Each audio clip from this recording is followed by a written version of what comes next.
Maybe you've never heard of chilaquiles until now, but I'm telling you, this is an absolute must make. It's probably one of the best breakfasts, brunches out there, my friends. So delicious. You are going to love this recipe. Chilaquiles is a very traditional Mexican dish, classically with crisp corn tortillas and a salsa over top. Been around for generations, but it is so simple to make. It is so dang delicious. But what we need to do now first is knock out a little bit of prep. Sound good? Let's cook. We are going to start off by coring up some vine ripe tomatoes. Of course, remove the vine if they're still attached to the tomatoes, and then take a very sharp knife. I'm going to use my chef knife here. You could also use a paring or a boning knife, and simply remove that core from the tomato. Now, you don't have to use vine ripes. You could absolutely use Romas or even 5x6 or even some heirloom tomatoes. Totally up to you. Give it a little flick there like Salt Bay, if you know who that is.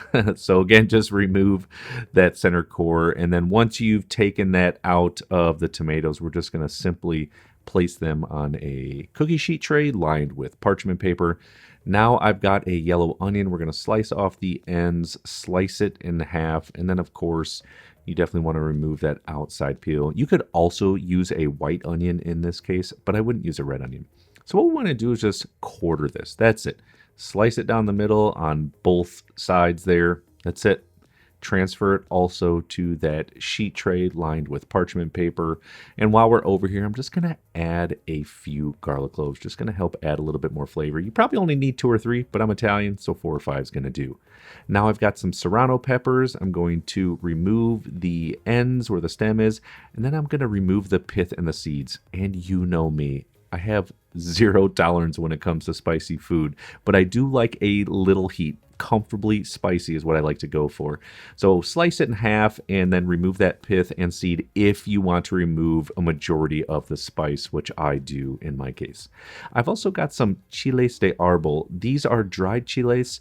Again, I'm weak when it comes to spicy food. I'm going to slice off the end and remove as many of those seeds as possible. These aren't crazy spicy. They're going to add a lot of great flavor. Place those also on the sheet tray lined with parchment paper. And then I've got one last chile, which is known as an ancho chile. I'm again just going to remove that stem. If you can't pull it off, just give it a little slice. Get all of those seeds out of there. Again, I just don't like spicy food. You can absolutely leave some of them in there if you are a spice fanatic, but I definitely wouldn't leave all of those in there. Again, going on that sheet tray lined with parchment paper next to all the vegetables. And then what I'm going to do is drizzle on just a little bit of oil all around the vegetables. Now, this wouldn't necessarily be classic in this recipe, but it's going to add a little bit of fat, a little bit of flavor, and it's going to help roast everything up. So once you've coated everything in the oil, we're taking that sheet tray right over to our oven. It's going to be very hot. We're talking about 450 degrees Fahrenheit. We want to roast this for in between 18 and 20 minutes, but do not go very far, because maybe after only 2 or 3 minutes, we are going to take out the ancho and the chiles de arbol. They are dried chilies and they will dry out and not be good. Very chalky. They won't taste very good in our mixture. So continue to roast them until they are finished, all the leftover vegetables that are in there. Take it out. You can see I've got a nice roast on the onions, the peppers, a nice little blister on the tomatoes. This is absolutely perfect. Now what we want to do is transfer all of these roasted vegetables right over to a blender. Once you've added everything in there, don't forget the onions, of course, the garlic and the peppers. And then last but not least, remember I set aside those dried peppers that we roasted for just a few minutes. Do not forget to add those in there. I may have done that earlier in the video and had to go back and reshoot it. Don't tell anybody. Now what I'm going to do is add in some vegetable stock. Now vegetable stock wouldn't be classic. You would just use water, but we just made vegetable stock. It's going to add a little bit more flavor. It's going to be very, very tasty. Now I'm going to add in some apozote, which is a medicinal herb plant native to Central America. It has a nice savory, citrusy, minty sort of flavor. It's really delicious. Don't forget to remove that center cap from the top of the blender, or else you could explode, because there are some hot ingredients in here. We want to puree on high speed, get it nice and smooth, get all of those flavors infused and incorporated. Once it is done blending, let's just have a quick look here. It's absolutely perfect. It smells awesome. It really does. And go ahead, put your finger in there, give it a little try. If you don't want to use your finger, grab a spoon, whatever you got. Now I'm going to transfer it over to a shallow rondo pot like this. You could just use a sauce pot, no problem. This just works for me. Pour all of those ingredients in there. We're not going to season it up yet, but what we are going to do is crank on the heat. But don't worry, we're only going to low to medium heat. We're going to cook this for maybe 15 to 20 minutes because we have a little bit more prep to do on a few other ingredients, starting with some corn tortillas. Now I've got about 20 corn tortillas in total. Obviously, not all 20 are stacked up here. What I'm going to do is cut these into little wedges. We're going to make homemade tortilla chips. Yes, of course, you can use pre-bought store-bag corn tortillas, but when you fry them yourself, oh my gosh, I'm telling you, they just taste better. And you can absolutely use a homemade corn tortilla recipe if you'd like. Now I'm going back over to my cooktop. I've got some cooking oil. You could use canola, grapeseed, safflower, whatever you have. Going to turn it on to medium. Get it to about 350 degrees Fahrenheit. We're going to add these in there a few at a time. Have to cook in batches, but they only cook for maybe 2 to 3 minutes. What I like to do is add a spoon in there and move some things around. Make sure they are not stuck together. You don't want them to be raw in the center. We need them crisp so they can soak up all of the delicious chilaquiles sauce that we made. Okay, once they are a little bit browned and nice and crisp, what we want to do is simply take them out of the oil and set them to the side on a sheet tray. I've lined it up with some paper towels just to drain off any excess grease. And again, unless you have a gigantic fryer pot, you're going to need to cook all the tortillas in batches. Now, let's go back over to our chilaquile sauce. I know I'm going to get slapped for this. It's not traditional, but I'm going to add in a little vinegar. You know me and tomato sauces. Vinegar is really going to help bring out a lot of flavor.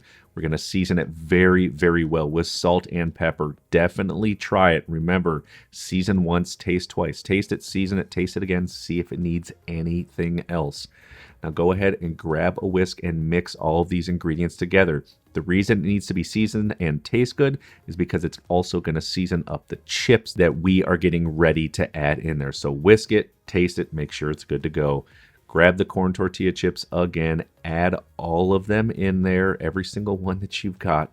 And what we want to do is really just grab a spoon or rubber spatula and move everything around in there. What this is going to do is it's going to soak up into the chip. It's going to soften it up a little bit, but it's going to make it so dang flavorful. Honestly, it's so hard not to eat it at this point. I definitely snuck out a few because it's that dang delicious.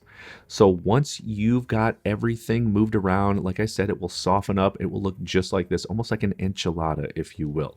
Set them to the side, keep it warm. We're going back over to that pot with the oil that I cooked the corn tortillas in, and we're going to add an egg. This would be very classic to eat with a chilaquiles because it's almost like a perfect breakfast or brunch recipe. I like over easy. That's about what I like for my fried eggs. So cook it to your desired internal temperature. Then, of course, let's remove the chilaquiles from the heat. It smells amazing because we're getting ready to plate everything up. So I may have snuck a few bites using a spoon before I pressed record. It looks amazing. It smells so good. They are absolutely delicious. And like I tell y'all every single week, it's all about understanding these fundamental classic cooking techniques and putting them into practice. There is nothing wrong with classic recipes. You don't need to add a bunch of ingredients or change a bunch of ingredients up. If you understand the technique and put that into practice for these classical recipes like this chilaquiles, it is delicious. It needs nothing else. That's what's so awesome about it. Now, of course, we are going to plate this up in slow-mo. I'm going to plate this up on a small platter. If you had a plate or even a cutting board, would be totally cool. You can see all the delicious chilaquiles, the corn tortillas with that sauce. So amazing. Load it up high, my friends. And then what I'm going to do is garnish with a little bit of queso fresco. Some other cheeses you could use would be cotija cheese or even Chihuahua cheese. And then last but not least, it's definitely not classic, but I do like to add a little bit of cilantro on there. I think it adds some nice citrus flavors. And then serve alongside those fried eggs right with the chilaquiles. Oh my gosh, this is amazing. And my oh my, check out this beauty.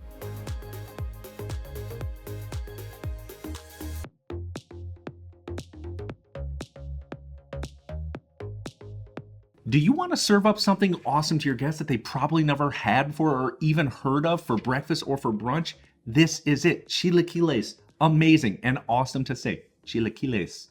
Be sure to subscribe to this channel. Definitely like and share this video and check out this video right here. You'll love it. I made it just for you. We'll see you on there.